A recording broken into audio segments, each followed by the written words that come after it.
Greetings, greenhouse people, and welcome to another installment of Tech on Demand, where our goal is always to bring you tips, tricks, and information to produce your best crops ever. I'm your host, Bill Calkins, and I am happy to be joined today by Nick Flax, one of the newest technical services members at Ball Horticultural Company, and he's part of the Tech on Demand team at Ball. He's the technical services specialist, and he's going to be the guy answering thousands of questions from growers every year from now into the future. He's kind of a jack of all trades when it comes to greenhouse production, and he's also a fantastic guy. I will vouch for him.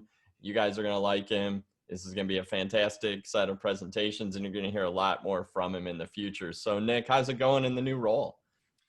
Going well.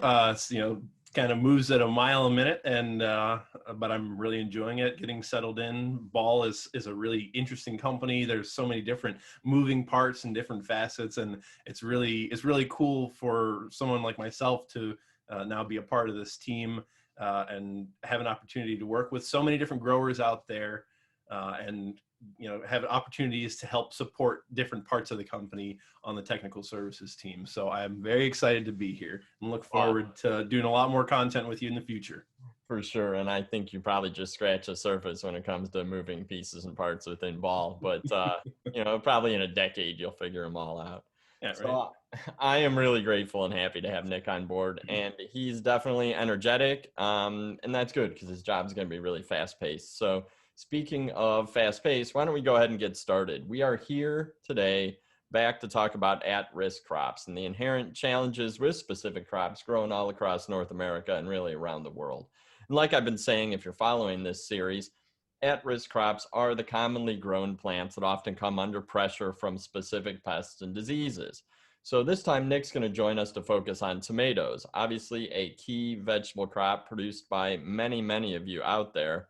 And we're hoping to give you some strategies to produce the highest quality and ship the highest quality to your customers.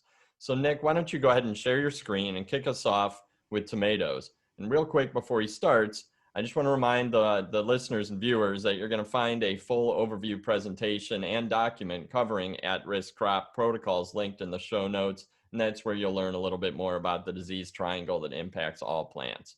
So Nick, why don't you go ahead, share your screen, and start off by talking about some of the risk factors specific to tomatoes. I think you're going to talk a lot about a specific virus and bacterial leaf spot, right? You got it. Absolutely. So yeah, as Bill said, we're going to talk about tomatoes, and there are really two major pathogens that we're going to cover. If you've seen previous versions of our at-risk technical documents for tomatoes, it pretty much just focused on bacterial leaf spot. But I actually want to start off with talking about tomato brown rugose fruit virus. That's quite a mouthful, but if the little acronym you kind of spells out TOBARF, so that's how you'll hear it abbreviated in discussions about this pathogen. But this is a pretty new one. It's become an increasingly big problem for growers in the United States in the last five, especially last 5 or so years. But it is a tobacco virus, so it's in the same group as tobacco mosaic and tomato mosaic virus, and the symptoms are pretty similar. The leaves will, foliar symptoms, leaves will start to get a little distorted. They'll kind of get a little bubbly and wrinkly, and they'll develop sort of mosaic pattern. Whereas symptoms on fruit. So if you're a grower doing, patio tomatoes, things like that, and you want to have fruit on the plant at the point of sale in a retail setting, if you, for some reason, have this disease in your operation, symptoms, the calyx will start to get brown and kind of crinkly, a little distorted, and there'll be these big dark brown splotches that actually form on the fruit. So the fruit symptoms are much more severe than what many of you may be used to seeing for tobacco mosaic or tomato mosaic. Now, thankfully, as of right now, TOBARF does not originate in the U.S. There aren't any known infestations but it does periodically come in from out of the country, whether it's in, there was a big outbreak in Mexico in 2018, and it was a really big problem for the tomato growers down there. And, being a global society, we get a lot of produce and things imported from different countries. We also, a lot of our seed production is done offshore and then are imported into the US, packaged up and sold to growers like yourselves. So for this disease, we're not going to talk about any specific management strategies other than exclusion. Exclusion and monitoring, making sure that if you see symptoms that you're linking up with a diagnostician, whether it's a local extension agent in your state or in your county, or by contacting someone like myself and then submitting a plant sample to our disease diagnostic lab. But it's really critical to identify that, because if you have tobarf in your operation, that's not good. And you'll need to destroy any, for example, if you grew a bunch of plants from seed, you pretty much need to destroy any plants produced from that seed lot. There would be a quarantine imposed on on that production area. So it's highly communicable through mechanical transmission. So plant to plant contact, if you've got your growers or your crews, moving plants around, touching plants during transplant, things like that, that's really going to be the main way that it's spread. They haven't observed any insect vectors of tobarf yet. Doesn't mean that it can't happen, but to date, it's pretty much, the understanding we have is that it's spread mechanically. So, just in line with preventing tobacco mosaic outbreaks or tomato mosaic outbreaks in your operation, you'll still want to exercise the same kind of sanitation protocols. Make sure that your crews are cleaning any tools, if they're snipping off plants, if they're doing any pruning or training, make sure that they're sanitizing their tools in between plants, in between production blocks. So if you do have the disease, you can isolate it in one area. Alternatively, anyone who's handled tomatoes knows how you get those nice sticky trichomes all over your hands. So it's good motivation to wear gloves to begin with. But using disposable gloves when you're handling and transplanting, moving these around in the greenhouse is another critical way to help prevent that mechanical transfer of the disease if it's there. So we do test, so any of the tomato seed, we test for Pan American seed tests for the whole group of tobamoviruses. So this is included in that. And our suppliers also are required to test for this. So ensuring that you are purchasing your seed from a reputable source is paramount in the discussion on exclusion and keeping this disease out. If you see, again, if you start seeing virus-like symptoms in tomatoes in your greenhouse, again, just reach out to a diagnostician, whether it's myself, a local extension agent, what have you, so we can just make sure that this isn't potentially tobarf. So exclusion, good sanitation, and just keep these things in the front of your mind as a grower. It may look like something that you've seen in the past, but it never hurts to get a sample sent in and get an actual firm diagnosis from a plant pathologist. That really helps us help you steer management decisions and decide, hey, what the heck are we going to do? So now, kind of, I don't know, Bill, do you have anything else you wanted to? No, I was just going to reiterate, it comes down to sanitation, testing, and buying from reputable source. And hopefully this is one that we can all avoid, because it can be a nightmare. And I do remember back in 2018 how many growers were impacted, and definitely something we want to avoid in the future. So I think that I'm glad that you started off with toe barf and the challenges that we've seen lately in that, because it is kind of a new one. But I do think, moving into bacterial leaf spot, this is one that does have risk factors, but does also have some management protocols that you're going to share too. So, so yeah, I'm glad that you started with that one. Thank you. And just real quick, but actually before we get on the bacterial leaf spot, again, thinking about that disease triangle, how we were managing toe barf, there's the three components that allow for disease to occur in plants. There's the presence of a pathogen, conducive environment, so optimal environmental conditions for the pathogen, and susceptible host. Well, for toe barf, we're really managing the presence of that pathogen, managing it getting into your greenhouse, managing it getting spread around, because there aren't any chemistries that you can use to curatively treat for toe barf. Now, bacterial leaf spot, on the other hand, good news. There are things you can do about it. So bacterial leaf spot is just sort of a general term for disease caused by a group of Xanthomonas bacteria. It is typically seed-borne, and it can spread really quickly. It spreads very readily, like most bacterial pathogens, spreads very readily through splashing water. So if you're doing overhead irrigations, you're splashing your water or fertilizer solution onto an infected part of the canopy, those beads of water are going to roll right off onto the plant next to them, and the plant next to them, and the plant next to them. So you really need to make sure that you're being careful about how you're growing your crops. But the typical symptoms for this are small, dark colored, very circular lesions.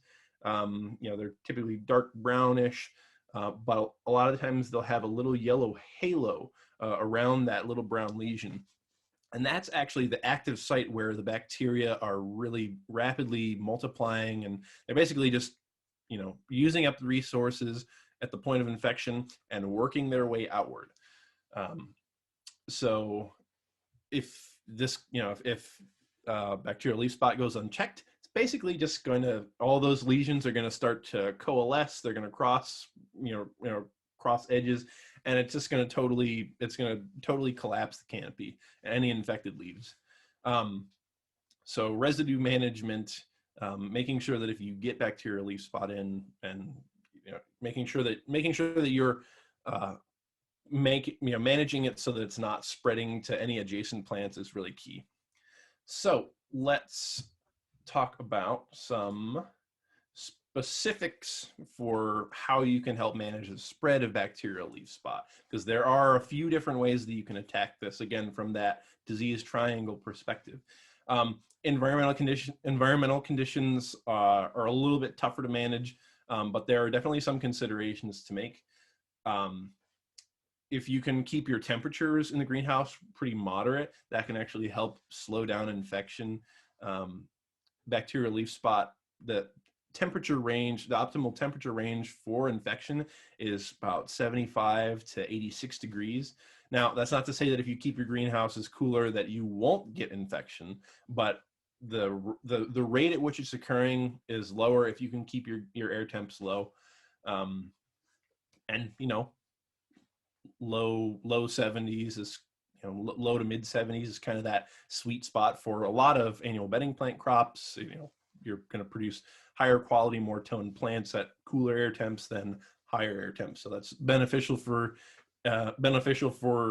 most of your crops, and also beneficial in helping reduce the severity and infection incidences for Xanthomonas and bacterial leaf spot in tomatoes. Another thing to consider, and I said bacterial leaf spot on tomatoes spreads really easily through splashing water, through irrigation. If you're in a greenhouse operation that's prone to getting a lot of condensation, a lot of moisture buildup on the glazing material, and in the morning you have that greenhouse rain effect, doing things to manage your relative humidity so that you don't get that sort of indoor raining effect will also help reduce spread of bacterial leaf spot. Because again, it's another source of splashing water. You could be doing such a great job. You could be you could be growing them on flood benches and not a drop of water normally is hitting the canopy. Well, if you've got really high humidity and condensation in your greenhouse raining down on your crops, there you go, splashing water. So something to be mindful of if that is a typical problem in your greenhouse. On the cultural side of things, so this is where, you know, we're going back to purchasing seed only from reputable sources. So this, you know, bacterial leaf spot is a common pathogen that tomato seed is screened for. So, you know, make sure that you're getting your seed from a producer who has tested seed, and if need be, provide some kind of treatment to remediate it if they did find it. Avoid nutrient stressing. So again, looking back at that disease triangle, pathogen presence, optimal environment, and susceptible host. Bacterial pathogens, a lot of bacterial pathogens like to attack when plants are hungry. So when you're basically inducing some kind of stress factor. And you know, one of the things when growing tomato transplants that a lot of growers, and myself personally, like to do is grow them lean. You know, there aren't a lot of different height control strategies that we can use effectively for tomatoes, especially once they're out of that sort of slow initial growth phase and they're in that rapid linear growth phase. So growing them lean is one way. You know, if you withhold a little bit of nutrients, it will restrict their ability to shoot up in height. Well, if you nutrient stress tomatoes too much, you can actually make them more susceptible to infection for bacterial leaf spot. So be mindful of that. So that's kind of a fine line that you have to walk, prioritizing plant size, you know, whether you're a wholesaler who's trying to fit a bunch of plants onto racks to ship them somewhere, or if you're a smaller operation, you know, that priority may be different for different types of growers. But if you are trying to keep your tomatoes relatively compact, try to avoid keeping them too hungry, because again, that'll increase their susceptibility to bacterial leaf spot. And like I said, avoid overhead watering if possible. I know that's not possible for everyone, but you know, especially in the plug stage, you know, how can you not? There are not a lot of growers doing sub irrigation for plugs in America right now, but you can, you know, especially once they start to get a little bigger, just, you know, be mindful of, you know, trying to get that breaker down below the canopy. Try not to touch the leaves too much, but you know, try and water from as low as you possibly can, again, to avoid that water splashing. And then finally, chemical control strategies. So unlike tobarf, we actually can control outbreaks of bacterial leaf spot in tomatoes.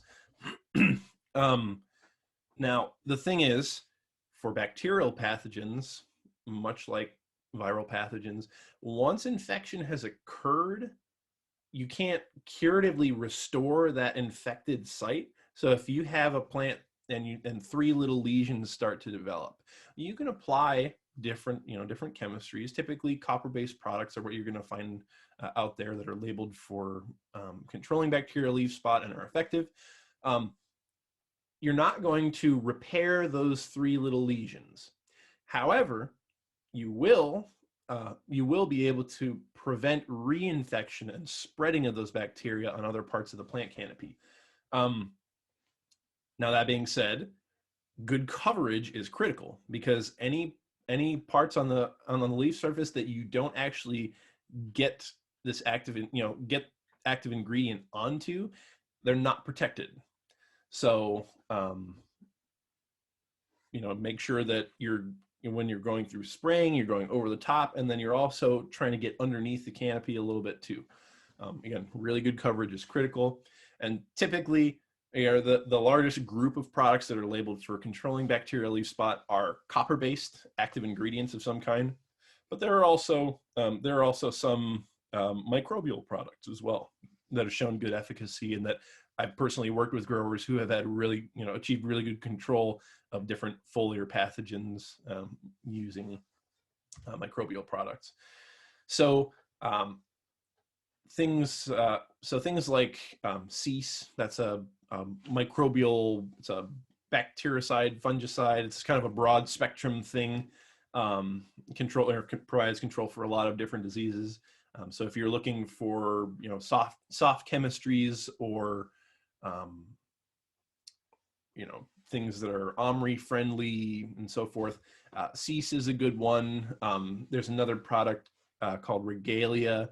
It's basically giant knotweed extract, and this one actually should be applied preventatively. So before any incidences of disease, for maximum effect. Same with cease. Now the thing is, with these different bio-based products, you gotta, your application intervals are going to be a little bit closer than some conventional products. But as far as copper-based products, a couple examples.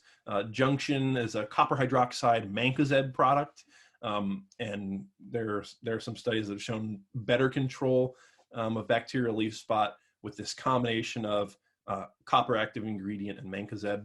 But there are also other products like Badge, which are two different types of coppers that are labeled for controlling this disease.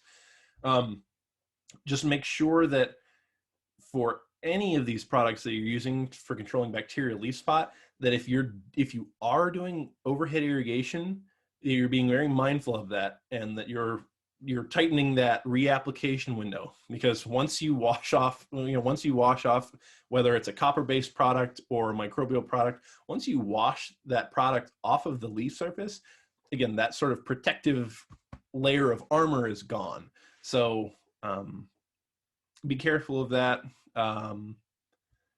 Also, just be mindful. A lot of these copper products, you need to be really careful with your spray solution pH. You need to keep it from getting too acidic, otherwise you can potentially cause phytotoxicity. So yeah. So that's really kind of wraps up our suggestions for managing tobar for tomato brown rugose fruit virus and bacterial leaf spot in tomatoes. If you have any other questions, please feel free to give me a shout. You can reach me by phone or email. My number was on the first slide if you want to rewind and check that out. Yeah, that's what I'm here for. Resource for growers for tackling issues like this. Excellent. And I will also put Nick's contact information in the show notes. Great resource to reach out to, as well as some other resources that I will call out in the show notes. Be sure to check those out. Just wanted to reiterate with the bacterial leaf spot, it's great that there are some solutions out there, whether they're bio-based or other chemistries, some options for growers, which is excellent. So, but it's definitely one, again, that you need to work really hard to prevent, because like Nick was saying, it spreads quick and can get kind of ugly. So definitely, if you need to rewatch this or share this with the rest of your team, because it will take a team effort to reduce the chances of encountering these diseases. So real quick, before we wrap up, I do want to call out some additional resources for you to check out. First is a set of at-risk crop guides. I think we probably covered about a dozen now, with presentations, slideshows, video, audio, and white papers. And I will mention that the tomato white paper that's available and linked in the show notes does have some additional resources linked to some universities that have done a lot of work on these two issues with tomatoes. And those are all available at ballseed.com/quickculture/production guides. You'll find a link in the show notes. Also is our Tech on Demand podcast. It's brought to you by Grower Talks. And in addition to episodes like this one, you're going to find many other podcasts covering a range of greenhouse-specific topics, with more being added all the time. It's not just at-risk crops. We've got a lot more content out there. So I encourage you to subscribe to the Tech on Demand podcast on all the major podcast apps, Apple Podcasts, Google, Stitcher, Spotify, just about all of them, or visit growertalks.com/tech-on-demand. So Nick, I think that this has been good. This has been fun. You gave a lot of excellent information. Definitely appreciate your time. And we're definitely going to be making more videos in the future. So as always, thank you, and thank the technical services team at Ball for what you guys do every day to help growers. Really appreciate it. Thanks, Nick.